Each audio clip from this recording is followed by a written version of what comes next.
guys, we just got back from the range. Things really didn't pan out the way I anticipated. Trigger cam died. I have to warranty this thing again. So hopefully you can just take my word on the results that we got. But if you're following my channel, then you more than likely follow me on Instagram. And I'm not the world's best shooter, but I'm not a shitty shooter either. So take all this with a grain of salt, but we're gonna get into the results that were concluded. This weapon is clear.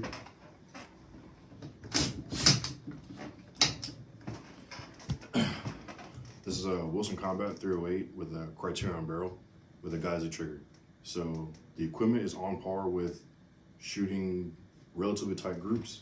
The support equipment used was an Armageddon Gear X-Wing for the rear bag and a Harris bipod for the bipod. Damn near industry standard. So the setup was as good as we could get for making respectable, consistent results to help you select the ammo that you may or may not be looking for.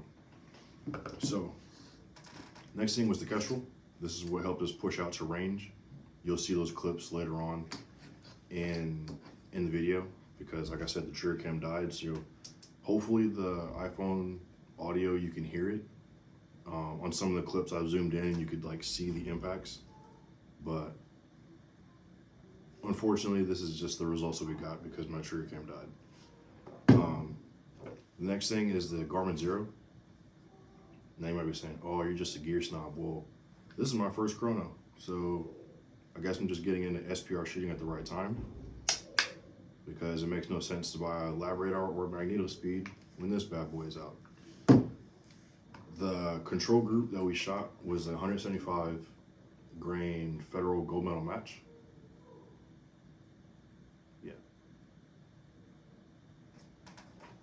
This is actually our tightest group of the day, but not by much, but you'll see.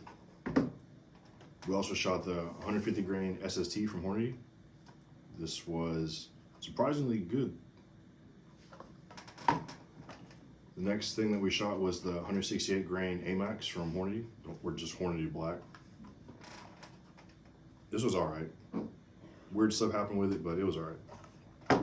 And the box that I accidentally threw away was the M80 ball, 149 grain, and it shot as you would think ball rounds do. So, moving on. I'll throw up some B-roll as I'm talking of these different groups. So this is my first group of the day. I've moved my scope into a different mount just so I could use this. I want to get more time behind this because it kind of seems like a gimmick, but we'll see. More to follow on that. Yeah, so this is my first group. Then I readjusted, adjusted the windage and got a little greedy on the elevation. Should have just read the reticle, but this was 10 rounds of 175 grain federal after I adjusted. The next group that I shot after that was an 150 grain SST. Still respectable. After that, I shot the 168 grain federal AMAX. Yeah, the Hornady Black, sorry. Hornady Black, not federal. And then the last group that I shot was the M80 ball. And like I said, this performed as you would think ball rounds do.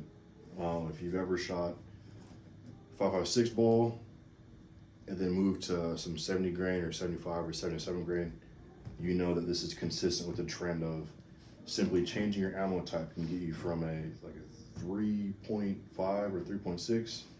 I believe this was like a 1.1, but I'll make sure I throw up pictures of everything that I got and the chrono speeds, just so you can see. If you're an ammo nerd like me, then more than likely you already have the ammo that you're going to shoot, but if you don't, that'll be there for you.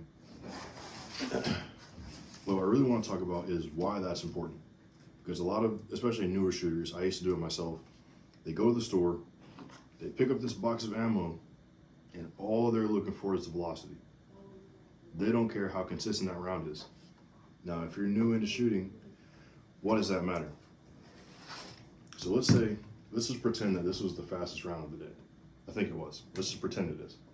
So let's say you chose this M80 ball just because it's the fastest velocity that was on the shelf. Once you start to push out to distance, this group was shot at 100 yards. Well, all these groups shot at 100 yards, but this group is going to start to open up. So at 200 yards, this is essentially going to double. 300 yards, it triples, and so on and so on and so on. And that's not even factoring in the BC of the round, the ballistic coefficient, how fast or how efficient that round bucks the wind. This is just shooting in essentially a wind tunnel where there's no wind, only gravity affects your round. If you pick an inconsistent round, I mean, just look at this. This group is just going to continue to open up. As your barrel heats up, this group is going to open up. So keep that in mind. It's not just about how fast the round is going. It's about how consistent that round is. So next I'm gonna B-roll in some video of my friend Pat shooting out to 600 yards with the M80 ball, even with everything put into the Kestrel. I'll make sure I'll put up B-rolls of that. I know I keep saying that, but. All right, so here we are at the range. I got a good buddy here. He's gonna shoot out to 600 yards with the M80 ball, and I'm gonna put it in the Kestrel, and you're gonna see how those group sizes start to open up and why you want to really try and get more match grade ammo for shooting out to extended distances. As you can see in the picture of the groups that I shot today, once you start pushing out, those groups only open up more. So we're gonna put the ball ammo in the Kestrel, and we're gonna see how that opens up at range. My trigger cam died. I don't really know what happened to it. It refuses to turn on, and I charged it all last night. So you just have to listen for the audio, but we have as good of a setup as we can get for shooting prone out to range, and we'll just be listening for the audio on the impact.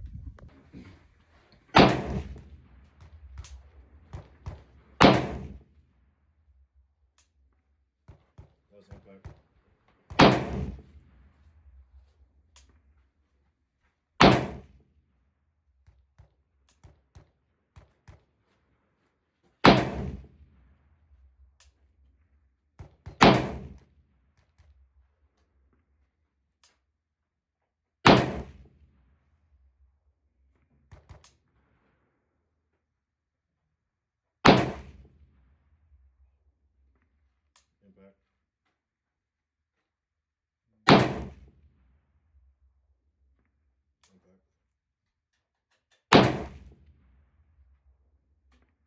Impact.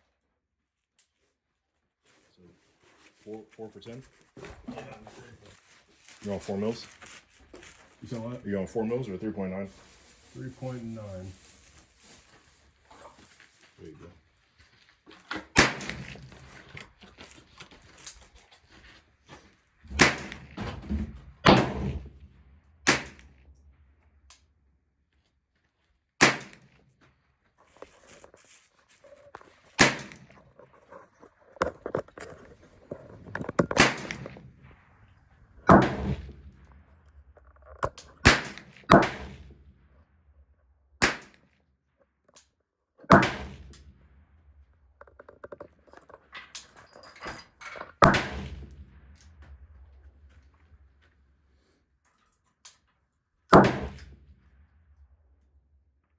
Impact.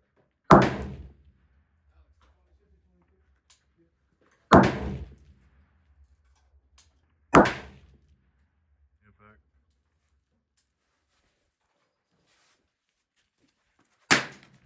That was way better than the last 5. I saw the red one going. Hopefully the camera picks up the amount of impacts he got. But if my memory serves me correctly, I want to say he got 4 for 10 on the first 10 round group, or 10 round group. Yeah, he was 4 for 10 on the first iteration of M80 ball, and then he was 5 for 10 on the second 10 round iteration. So you essentially, to make math easy, so essentially you have a 40 to 50% chance to hit your target at extended ranges without even factoring in wind, not even factoring in temperature or anything crazy, anything non-intro. That's what you have to worry about, is the consistency of the round. How consistent is that round going to be when I see my reticle where it needs to be on target and I press that trigger? Is that round going to go where I need it to go? So if we compare that to the 150 grain SST, this will be the second video that I B-roll. I shot this group myself, I shot this iteration myself of 10 rounds out to 600 yards, and did the same thing. We put everything in the Kestrel. We dialed what the Kestrel told us to dial, and I went.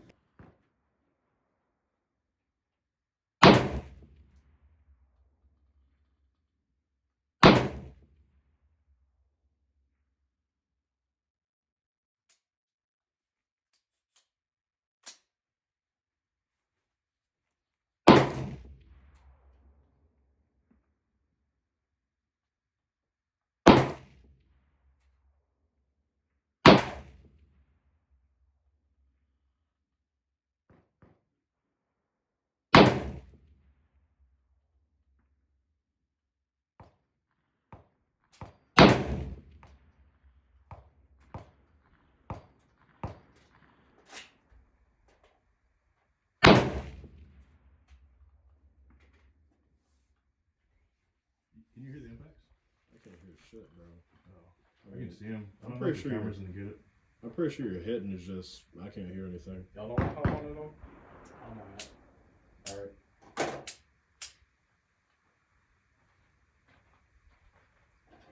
I can see the round impact. I don't know if the camera's gonna get it. It's not like a pistol, like, it takes 7.62.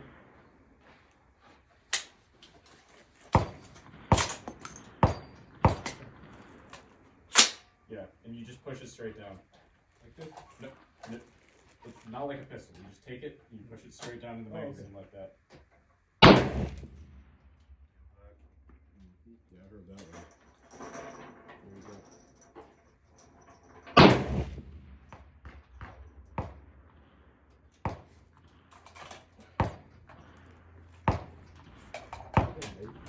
Huh? There you go, around the US.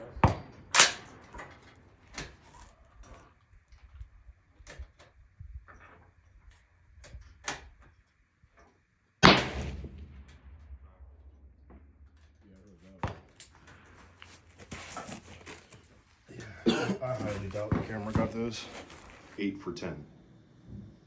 I had some weird malfunction. That was because I had the wrong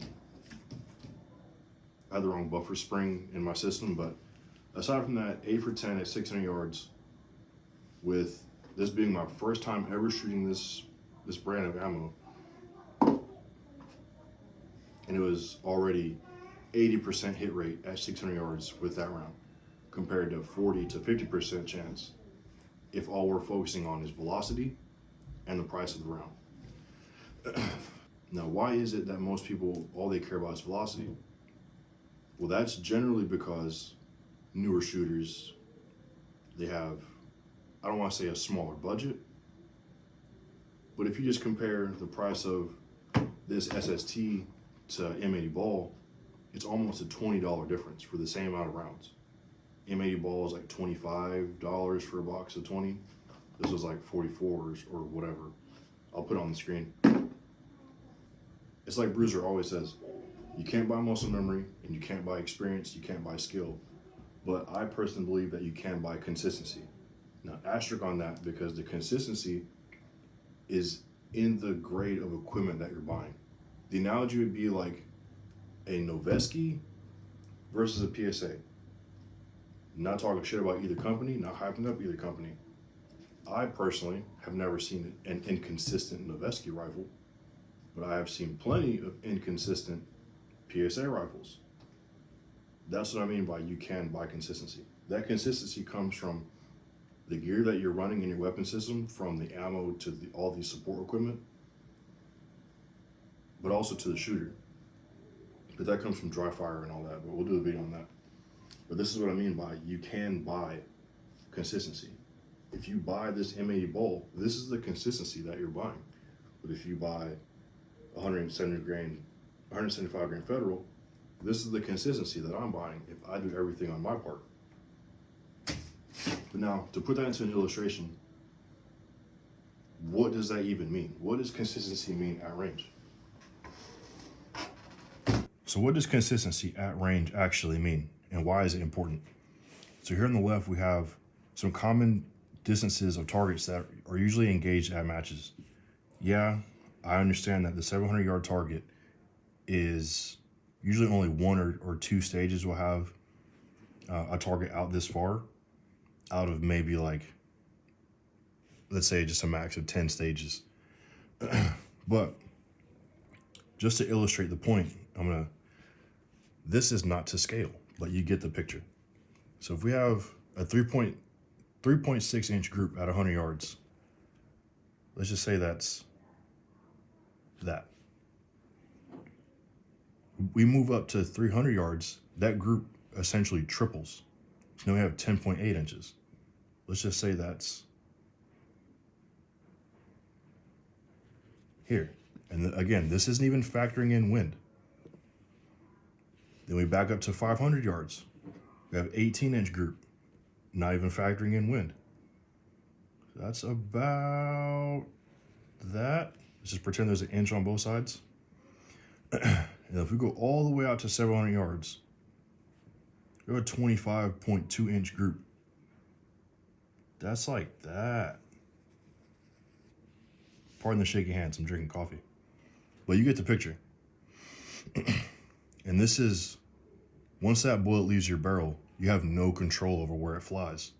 And if you choose a lower BC round, the wind is gonna buck your round even more. But now if we look at the 175 grain, the federal ammo, here at 100 yards, we got a 1.2 inch group. That's pretty much inside of that group. And then at 300 yards, 3.6. 500 yards, a 6-inch group, still on target. 700 yards, 8.4. Yeah, these circles aren't drawn to scale, but it's just to illustrate what ammo selection actually is. It's essentially and almost literally buying consistency. Is that round gonna go where I need it to go when I press the trigger? Now, I know Alex from Ridgeline, he says don't math in public, and I'm putting this on YouTube. I'm pretty sure my math is right, but if it's not, let me know in the comment section. So we've gone over all the support equipment that was used, all the ammunition that was used. We've gone over the groupings that I shot with the 18-inch Criterion barrel. We've gone over what that translates to in a perfect world.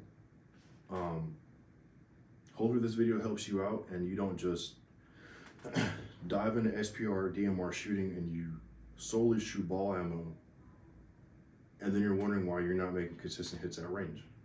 It's more than likely your ammo. So hopefully this illustrates why ammo selection is important and why testing things on your own actually is important. I understand how lame it is when you hear somebody on YouTube say, go test it for yourself. But let's just say I went to the store and I only bought M80 ball.